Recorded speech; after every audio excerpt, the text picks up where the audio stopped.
Mesdames, Messieurs, bonsoir et bienvenue à ce journal. La diplomatie bouge entre la RDC et les pays de la région. Le vice-premier ministre et ministre des Affaires étrangères, Léonard Tchéo-Kitundu, a débuté une nouvelle manche de clarification et d'explication du processus politique de la RDC au Burundi. Tchéo-Kitundu a remis un message écrit du président Kabila à son homologue Pierre Nkurunziza. Ce dernier a félicité le chef de l'État congolais pour avoir réussi à maintenir la paix et la cohésion nationale en cette période si difficile. Et puis, exiger le retour de Katumbi en homme libre en RDC est une connivence entre la SANCO et le concerné. La MP l'a dit au cours d'une réunion de réarmement moral de ses communicateurs. La MP a aussi demandé à l'UDPS de respecter la législation en vigueur dans le pays en matière de funérailles et sépultures pour enterrer dans la légalité Etienne Tshisekedi à Mulumba. Et enfin, le monde célèbre ce 5 mai l'un des plus beaux métiers du monde, celui des sages-femmes. Une occasion de faire découvrir ce métier qui regorge multiples richesses. Autrefois réservé aux femmes, le métier de sage-femme est maintenant mixte dans le monde. Le président burundais Pierre Nkurunziza en a marre des ingérences extérieures en Afrique et surtout au Burundi et en RDC.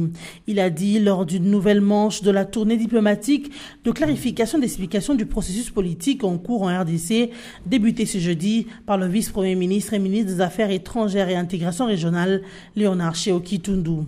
Bujumbura, la capitale de la République du Burundi, était le choix pour débuter cette nouvelle manche de conviction. Léonard Tchéo-Kitundu, accompagné du conseiller diplomatique du président de la République Barnabé Kikaya et du professeur Adolphe Loumanou, a aussitôt arrivé à la région du président Pierre Nkurunziza et remis le message écrit du président Kabila dont le contenu n'a pas été révélé. Au cours des échanges, Léonard Tchéo-Kitundu a retracé les grandes lignes chronologiques des raisons de convocation du dialogue politique national inclusif à l'étape actuelle de conclusion de l'arrangement particulier et la publication prochaine du gouvernement d'union nationale. Et par la suite, le président burundais a félicité le président Kabila pour avoir réussi à maintenir la paix et la cohésion nationale pendant cette période politique difficile, semblable à celle qu'a connue le Burundi et franchie positivement en 2014 et 2015.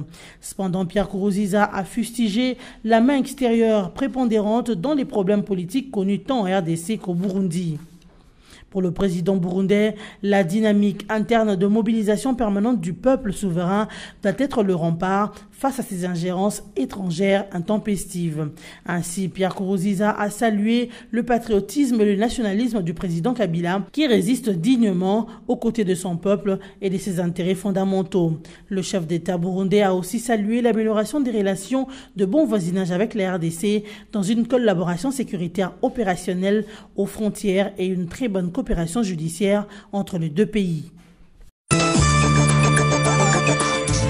Le directeur de cabinet du chef de l'État, à la tête d'une forte délégation constituée du ministre national des Finances, celui de l'Environnement et les responsables des institutions étatiques qui s'est rendu dans l'ex-province du Katanga. Accueilli au bas de l'avion par le gouverneur de l'Olaba, Richard Mouyej, et son vice-gouverneur, Néhémie Mouilania, a effectué une descente dans les installations de la SNCC Kolwezi où des bois rouges ont été saisis sur ordre du gouverneur. Ici, il a reçu les explications du directeur de la DGDA et celui de la SNCC avant de s'enquérir de la synthèse du gouverneur de province. Par la suite, la délégation du DIRCAP du chef de l'État a visité les sites d'abattage d'arbres Nteke et Kando Sud. Face à la presse de l'Olaba, le DIRCAP du chef de l'État a annoncé des mesures préventives pour protéger l'écosystème tout en saluant l'implication du gouverneur Richard Mouyej. Aucune autorisation qui était délivrée par le ministère national de l'Environnement, autorisation de vente, achat ou exportation de bois, aucune autorisation ne peut plus être délivrée jusqu'à nouvel ordre. Au niveau de la province, aucune autorisation d'abattage d'arbres ne peut plus être délivrée à dater d'hier jusqu'à nouvel ordre. Suite au rapport donné au chef de l'État par la Commission à l'issue de ces différentes visites, les sanctions sont tombées contre les responsables des secteurs qui touchent l'environnement. Les enquêtes en cours concernent aussi les personnes impliquées dans l'exploitation illégale de bois. À dater de ce jour, les enquêtes sont ouvertes à charge de toute personne impliquée, n'est-ce pas, dans l'exploitation irrégulière du bois. Et ces personnes, évidemment, peuvent être des civils comme des militaires. Voilà pourquoi, pour faciliter les enquêtes, à dater de ce jour, les responsables des secteurs qui touchent à l'environnement, notamment les coordonnateurs provinciaux de l'environnement, les directeurs provinciaux de la DGDA, les directeurs provinciaux de la migration. Tous ces trois responsables, à dater de ce jour, sont suspendus. Ici est de noter que les autorités civiles, policières et militaires citées dans cette exploitation feront aussi objet d'interpellation. L'exigence de la SANCO sur le retour en homme libre en RDC de Moïse Katumbi est une connivence entre le prélat catholique et Moïse Katumbi. C'est ce qu'a fait entendre André Alain Atundou, porte-parole de la majorité présidentielle. D'après lui, il est inacceptable que la SANCO ait divulgué ce rapport à la presse et non à l'institution concernée, la présidence de la République. Il en a appelé au chef de l'État pour ne pas tenir compte de ce rapport. On y remarque de suspicions légitimes de connivence entre la SANCO et l'intéressé.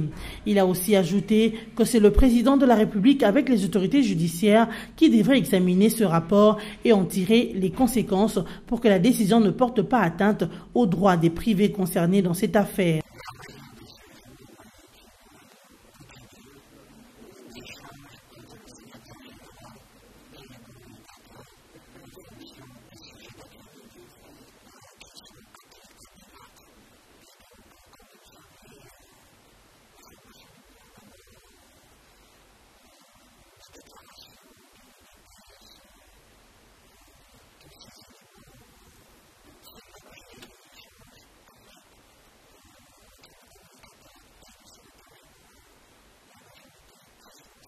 Par ailleurs, la MP a demandé d'enterrer Etienne Tshisekedi dans la légalité. Cela fait suite à la décision de l'UDPS de rapatrier la dépouille de son leader à Kinshasa pour l'enterrer au siège de son parti à Limete.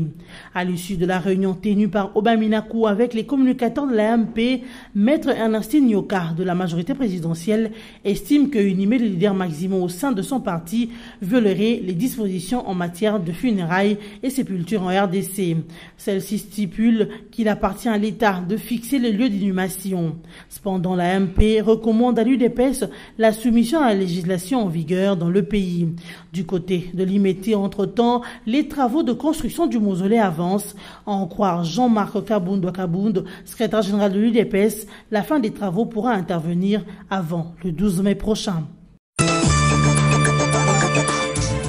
Qu'adviendrait-il si les habitants des provinces du Kasaï n'étaient pas enrôlés ni identifiés? Si on n'enrôlait pas au Kasaï, on ira aux élections sans cette province, soit on va prolonger. Cette réponse est bel et bien de Corneille Nangaa, président de la Commission électorale nationale indépendante CENI.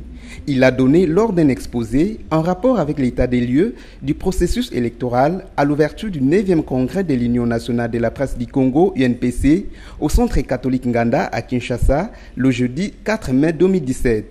Évoquant la question des contraintes dans le processus d'identification et d'enrôlement des électeurs, Corneille Nangaa s'est attardé sur la situation sécuritaire dans la province du Kasaï. D'après lui, cette situation est la seule cause qui ait obligé son institution à ne pas procéder à l'enrôlement des électeurs dans cette partie du pays. Le président de la centrale électorale a, par ailleurs, souhaité que la paix et la sécurité reviennent dans ces provinces afin que son institution fasse son travail. Poursuite ce vendredi 5 mai de la grève des médecins en RDC. Le médecin a entamé 3 jours de deuil national pour protester contre l'insécurité dont sont victimes certains de leurs collègues. Le médecin congolais observe un service minimum dans les hôpitaux publics de la RDC à l'appel du syndicat national des médecins. Ce mouvement vise à dénoncer le meurtre des 2 médecins survenus le mois dernier à Uvira au Sud Kivu et à Chikapa au Kasaï. Le SINAMED dénonce l'inefficacité des services de l'ordre et de sécurité pour protéger les citoyens Européen. Son secrétaire général, le Dr Mankoy Badjoki, a expliqué que les 3 jours de service minimum décrétés s'inscrivent également dans le cadre du deuil que les médecins affiliés au SINAMED voudraient observer en mémoire de leurs confrères assassinés. Vous vous souviendrez que le 14 avril dernier, le médecin gynécologue obstétricien de l'hôpital de référence d'Ovira, Gilles Dobiamungu, avait trouvé la mort dans une attaque des hommes armés dans son domicile. Ce meurtre avait pourtant suscité des vives réactions, notamment à Bukavu où une marche de protestation avait été organisée. Sachez que le deuil décrété par les médecins depuis ce jeudi 4 mai sera observé jusqu'à samedi 6 mai dans tous les hôpitaux publics de la RDC. Depuis plus de 15 ans, le 5 mai est dédié à l'un des plus beaux métiers du monde. Il s'agit de la Journée mondiale de la sage-femme. Cette profession comporte de multiples facettes et est encore trop méconnue du grand public. Cette journée est l'occasion de faire découvrir ce métier de donneuse de vie, rendre hommage aux femmes qui le pratiquent et montrer leur importance au sein de la société. L'Association nationale des sages-femmes libérales renseigne que ce métier de sage-femme regorge multiples richesses. Ce métier est reconnu comme une profession médicale d'où il nécessite 5 années d'études dont 1 an de médecine. Retenons que le thème mondial retenu pour cette année est « Sage-femme, partenaire pour la vie ». La sage-femme surveille la grossesse, en suit l'évolution et gère l'accouchement, mais aussi contribue à réduire la mortalité maternelle et néonatale. Ce métier de sage-femme, autrefois réservé aux femmes, est maintenant mixte, bien qu'à peine 300 hommes l'exercent dans le monde. Le C919, premier moyen courrier chinois, a enfin pris son envol pour la toute première fois ce vendredi 5 mai 2017. L'aéronautique Made in China a été conçue pour bousculer le duopole Airbus-Boeing.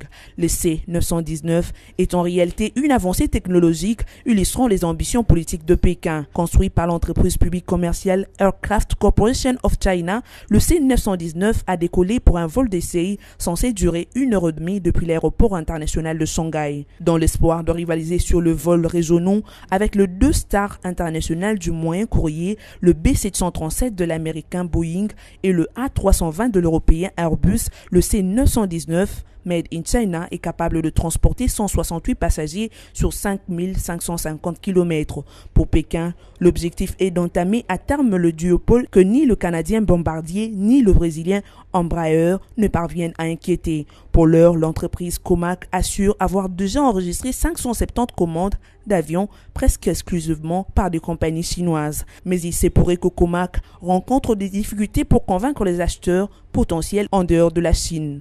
Vous vous souviendrez que le régime communiste a fait de cet appareil, dont le premier exemplaire avait été dévoilé au public en novembre 2015, un enjeu de prestige. Place au rappel de titres. La diplomatie bouge entre la RDC et les pays de la région. Le vice-premier ministre et ministre des Affaires étrangères, Léonard Tchéo-Kitundu, a débuté une nouvelle manche de clarification et d'explication du processus politique de la RDC au Burundi. Tchéo-Kitundu a remis un message écrit du président Kabila à son homologue Pierre Nkurunziza. Ce dernier a félicité le chef de l'État congolais pour avoir réussi à maintenir la paix et la cohésion nationale en cette période si difficile. Et puis, exiger le retour d'Okatumbi en homme libre en RDC est une connivence entre la SANCO et le concerné. La MP l'a dit au cours d'une réunion de réarmement moral de ses communicateurs. La MP a aussi demandé à l'UDPS de respecter la législation en vigueur dans le pays en matière de funérailles et sépultures pour enterrer dans la légalité Etienne Tshisekedi Mulumba. Et enfin, le monde célèbre ce 5 mai l'un des plus beaux métiers du monde, celui des sages-femmes. Une occasion de faire découvrir ce métier qui regorge multiples richesses. Autrefois réservé aux femmes, le métier de sage-femme est maintenant mixte dans le monde. C'en est fini pour ce soir. Merci de nous avoir suivis.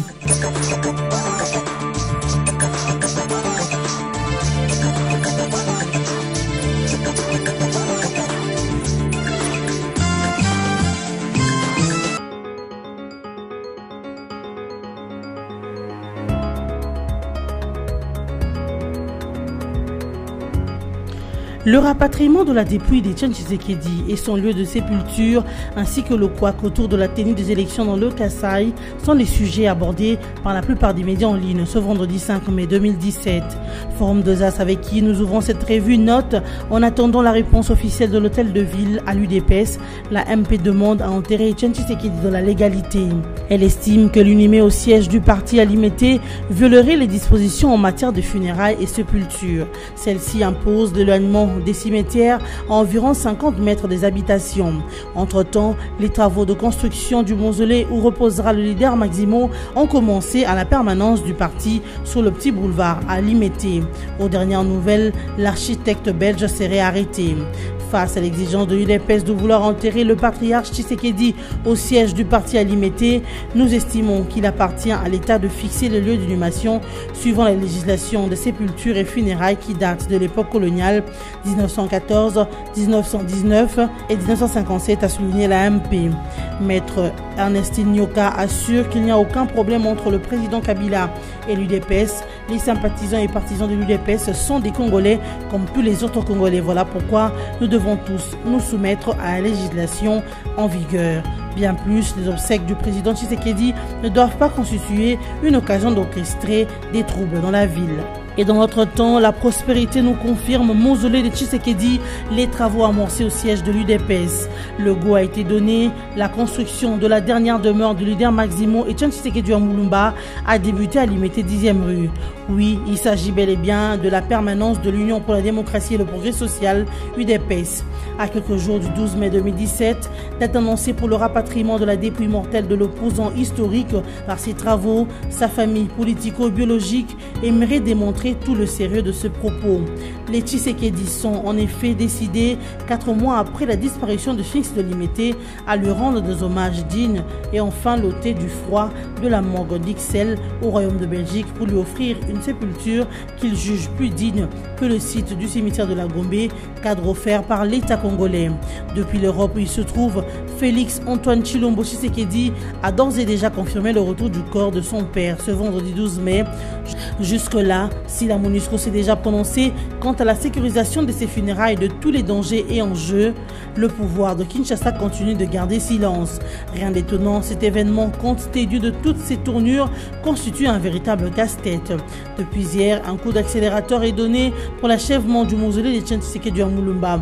Jean-Marc Kabundu Akabound et Peter Kazadi, respectivement, secrétaire général de l'UDPS et conseiller juridique de feu Etienne Tshisekedi, sur place jeudi 4 mai 2017, ont pris la température de l'évolution de la construction, mais encore ont boosté ceux qui sont en œuvre pour l'érection de ce qui devrait être la dernière demeure de leur leader. Pour maître Peter Kazadi, bien avant le 12 mai, tout sera terminé. Les obsèques de Tshisekedi s'avèrent être à son image, grandiose mais controversée. Voilà en bref l'autopsie de ce qui s'annonce. Le choix de l'enterrer à la concession de Limete pose un sérieux problème au pouvoir, écrit La Prospérité.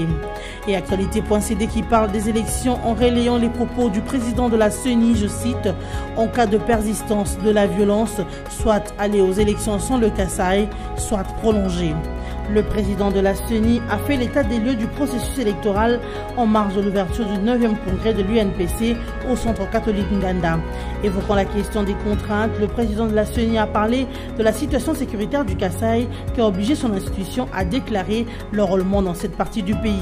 À la question de savoir ce qu'adviendrait des provinces du Kasaï, Kasaï central et Lomami en cas de non-enrôlement des électeurs pour cause d'insécurité persistante d'ici à décembre 2017, le président de la CENI a défendu la possibilité d'aller aux élections sans cette partie du pays au cas où tout le monde tient à l'organisation des élections à la fin de cette année. Et enfin, la radio Okapi qui parle de l'ONU qui presse la RDC d'aider à l'enquête sur le meurtre de 2 experts onusiens. Le Conseil de sécurité des Nations Unies a pressé jeudi la République démocratique du Congo de coopérer dans l'enquête sur le meurtre de 2 experts onusiens et sur les fosses communes découvertes dans la région du Kasaï. Dans un communiqué unanime, les membres du Conseil ont souligné la nécessité d'une enquête rapide et complète sur le meurtre de 2 experts de l'ONU et d'une coopération totale du gouvernement de la RDC, indique le communiqué rédigé par la France. Les Nations Unies ont créé une commission d'enquête chargée de se pencher sur le meurtre de l'Américain Michael Sharp et la Sédois chilienne Zaida Catalan. Les deux experts missionnés par le secrétaire général de l'ONU pour enquêter sur les violences dans la province du Kasaï central secouée par la rébellion de Kamina Sampo, chef traditionnel tué en août 2016 lors d'une opération militaire, avaient été enlevés le 12 mars et leur corps retrouvé 16 jours plus tard dans une fosse commune. Ainsi se termine cette revue de presse. Merci de votre attention.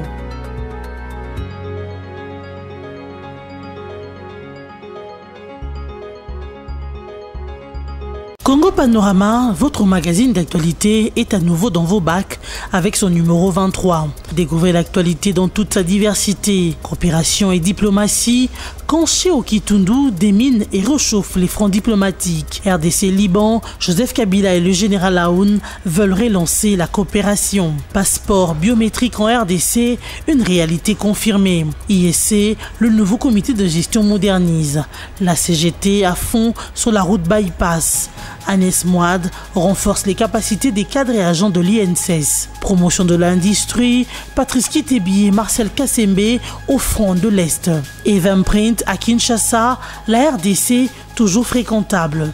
Formation professionnelle, après Kinshasa, bientôt un bâtiment ultra-moderne de l'INPP à Lubumbashi. Congo Panorama, c'est aussi la politique avec les négociations pour des élections apaisées. Sanko, échec et mat. Congo Panorama décortique pour vous les efforts du chef de l'État à travers le gouvernement pour la pacification au Tanganyika entre Pygmées et Bantous, à Kinshasa et au Congo central dans l'affaire Boudoudia Mayala, au Kasaï avec le phénomène Kamina Sampou, le tout avec thérapie du dialogue administré par Emmanuel Chadari. Congo Panorama numéro 23, c'est enfin l'éditorial signé Yvan Ramazani, rien que pour la paix. L'éditorialiste révisite le cursus du président Kabila au sommet de l'État et constate qu'il a choisi de conduire dans la paix ce pays vers sa destinée de grandeur, non pas tout seul, mais avec le peuple congolais qu'il s'efforce toujours à ériger comme principal acteur de son bien-être et bénéficiaire prioritaire des résultats de sa propre action. Tout cela au nom et pour la paix, rien que la paix. Congo Panorama, s'investir pour un Congo émergent. Congo Panorama, toute l'actualité à votre portée.